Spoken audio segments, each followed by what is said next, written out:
অপুর সংসার এবং দেবী ছবিতে অভিনয় করে বাংলা ফিল্ম ইন্ডাস্ট্রিতে সৌমিত্র চট্টোপাধ্যায় ইতিমধ্যেই নজর কেড়েছেন। তবে খুব শীঘ্রই তিনি বুঝে গিয়েছিলেন সত্যজিৎ রায়ের ছবিতেই শুধু অভিনয় করলেই হবে না। যে অভিনয়ের জন্য রেডিওর চাকরি ছেড়েছিলেন সৌমিত্র চট্টোপাধ্যায়, সেই অভিনয়কে এগিয়ে নিয়ে যেতে চ্যালেঞ্জ তাকে নিতেই হবে।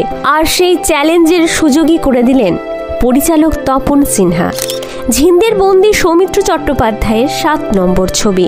তার আগে অবশ্য তপন সিনহার ক্ষুধিত পাষাণে অভিনয় করেছিলেন, তা ছিল সৌমিত্র চট্টোপাধ্যায়ের 3 নম্বর ছবি।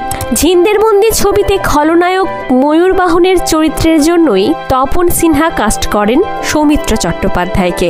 উল্টো দিকে উত্তম কুমার, তিনি এই ছবির নায়ক। কেরিয়ারের প্রথম সময় খলনায়কের চরিত্র, তাও আমার মহানায়কের বিপরীতে।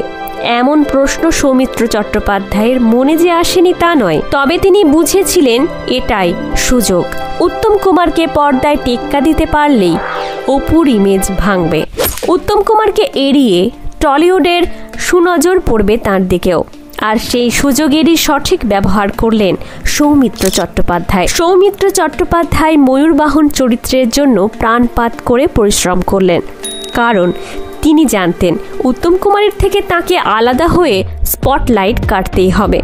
শিখলেন ঘোর সওয়ার। গোটা ছবিতে উত্তম কুমারের সঙ্গে সৌমিত্র চট্টোপাধ্যায়কে আমরা দেখি 5টি দৃশ্যে। তার মধ্যে একটি শঙ্কর সিং রূপী উত্তম কুমারের সঙ্গে, বাকি 4টি গৌরী শঙ্কর রূপী উত্তম কুমারের সঙ্গে। এই 5টি দৃশ্যেই উত্তম কুমারকে নাকি ছাপিয়ে গিয়েছিলেন অনেকটাই, অন্তত ফিল্ম সমালোচকেরা তাই মনে করতেন। প্রতিটি দৃশ্যেই ফুটিয়ে তুলেছিলেন ময়ূরবাহনের ক্রূরতা এবং শঠতা।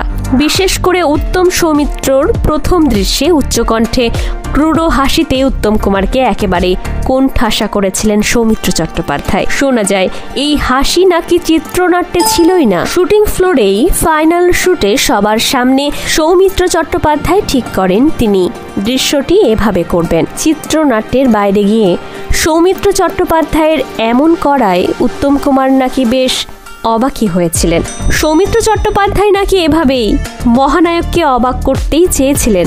সঙ্গে সৌমিত্র চট্টোপাধ্যায়ের উদ্দেশ্য ছিল এই এক হাসিতেই দর্শকদের বুঝিয়ে দেওয়া ঝিন্দের বন্দি শুধুই উত্তম কুমারের নয়, সৌমিত্র চট্টোপাধ্যায়েরও ছবি। ঝিন্দের বন্দি উত্তম কুমারের 87 নম্বর ছবি। তিনি কি নবাগত সৌমিত্রকে প্রথমে তেমন পাত্তা দেননি, আর সেই সুযোগেই বাজিমাত করে বেরিয়ে গিয়েছিলেন সৌমিত্র চট্টোপাধ্যায়।